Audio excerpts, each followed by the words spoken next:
The Galactic Council had marked Sector 7 Omega as forbidden for over 3,000 cycles. No species dared venture into that region of space where reality itself seemed to fracture and bend. Ancient warnings spoke of ships that entered and never returned, of crews driven mad by visions beyond comprehension. The most advanced civilizations in the galaxy, the crystalline Vexari, the telepathic Morenti, even the ancient Krell, had all attempted to study the anomaly and failed. That's why when scanners detected a human vessel drifting at the edge of the Forbidden Zone, every species in the council chamber fell silent. "Impossible!" hissed Commander Zexthal, his scaled head tilting in disbelief. "No species survives the zone. The humans couldn't possibly—" "The vessel is confirmed," interrupted the Vexari delegate, her crystalline form shimmering with agitation. "It bears human markings. The ship designation is Prometheus." Anna Chen floated in the medical bay of the Council rescue ship, her body covered in a thin regeneration membrane. Beside her, Oliver Martinez lay unconscious, his vital signs weak but stable. The Council's best medical officers worked frantically, their various appendages moving in synchronized confusion. Human physiology was still relatively new to them. Humanity had only joined the galactic community 40 cycles ago. "They're stabilizing," announced the Morenti physician, his mental voice echoing in everyone's minds. "But their neural patterns, I've never seen anything like this. It's as if they've been exposed to raw quantum data." When Anna's eyes finally opened 3 days later, the first thing she saw was a ring of alien faces staring down at her with expressions ranging from fear to fascination. She tried to speak, but her throat was raw. A gentle tentacle offered her water, and she drank gratefully. "Ms. Chen," said a voice through a translator, "I am Counselor Varen. You and your companion were found at the edge of Sector 7 Omega. Can you tell us what happened?" Anna's mind flashed with memories.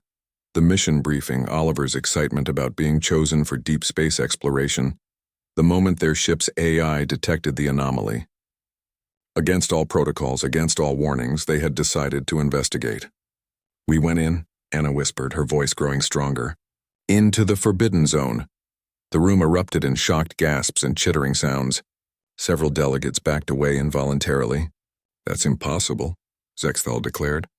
"Nothing survives the zone. The dimensional fractures alone should have torn your vessel apart." Anna sat up slowly, the regeneration membrane sliding off her shoulders. "We didn't just survive, Commander. We mapped it." Oliver stirred beside her, his eyes fluttering open. He looked at Anna and managed a weak smile. Did we make it out?" "We made it," Anna confirmed, gripping his hand. "And we brought back everything." Over the next week, as their strength returned, Anna and Oliver stood before the full Galactic Council and told their story. They displayed holographic recordings that made even the eldest Krell shudder, images of space folding into impossible geometries, of time flowing backward and forward simultaneously, of dimensions layered upon dimensions like sheets of endless paper. "The zone isn't a natural anomaly," Oliver explained, his engineer's mind breaking down the incomprehensible into understandable chunks. "It's a weapon, or rather the remnant of one." "A weapon?" Varen leaned forward, his interest piqued. "Created by whom?" "We don't know," Anna said, "but we found something else. The reason why it affects every species differently, why it drives most crews insane." She pulled up a neural scan. "Your species all have highly evolved sensory organs. The Vexari perceive reality through quantum resonance, the Morenti through pure thought, the Krell through temporal awareness." "In humans?" asked the Vexari delegate. "We're generalists," Oliver said with a slight shrug. "Our senses are average by galactic standards. We don't perceive reality as deeply as any of you, and that's exactly why we survived." Anna continued, "The zone doesn't just exist in 3 dimensions. It exists in 12. When your ships enter, your enhanced senses detect all 12 dimensions simultaneously. It's too much information. Your minds can't process it." "But humans," Oliver added, "we can only perceive 3 dimensions naturally. So when we entered the zone, we only experienced what our limited senses could detect. It was terrifying and disorienting, but not overwhelming." "You're saying that human limitation became an advantage?" Zexthal sounded almost offended. "Yes," Anna said simply. "And we learned something else. The zone isn't expanding randomly, it's been slowly growing following a pattern. In approximately 500 cycles, it will reach inhabited space. It will consume the Morenti homeworld first. The chamber fell into chaos. Delegates shouted in various languages, translators struggling to keep up.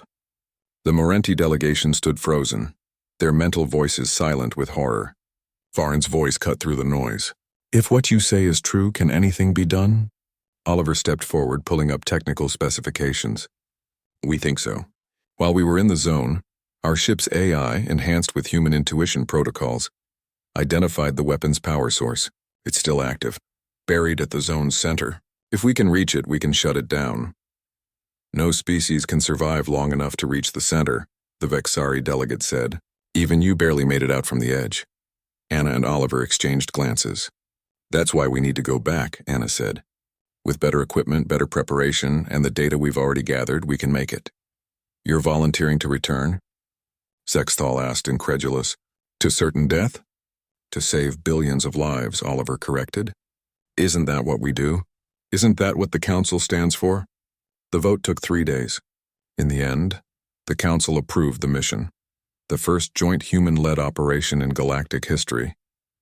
They provided Anna and Oliver with the most advanced ship in the fleet, equipped with technology from a dozen species. But the crew would be small. Only humans could survive the deepest regions of the zone. 6 months later, the Prometheus Thecon launched from Council Station Alpha.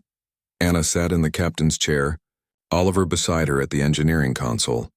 Behind them, a crew of 12 humans, volunteers all prepared for the journey ahead.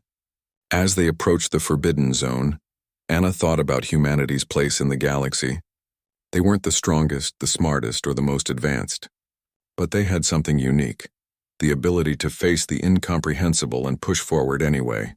It was the same stubbornness that had driven them to explore their own solar system against all odds, to reach for the stars when they could barely leave their own planet.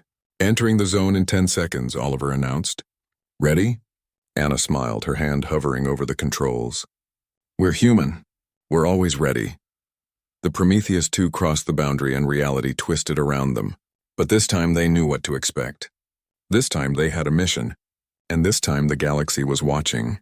In the council chambers thousands of light years away, every delegate stood in silent vigil.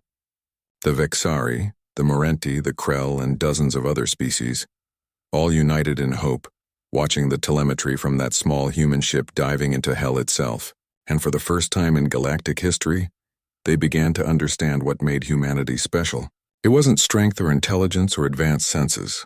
It was the audacity to look at the impossible and say, "Watch us do it anyway." The mission would take weeks. The outcome was uncertain. But one thing was clear. The galaxy would never underestimate humanity again.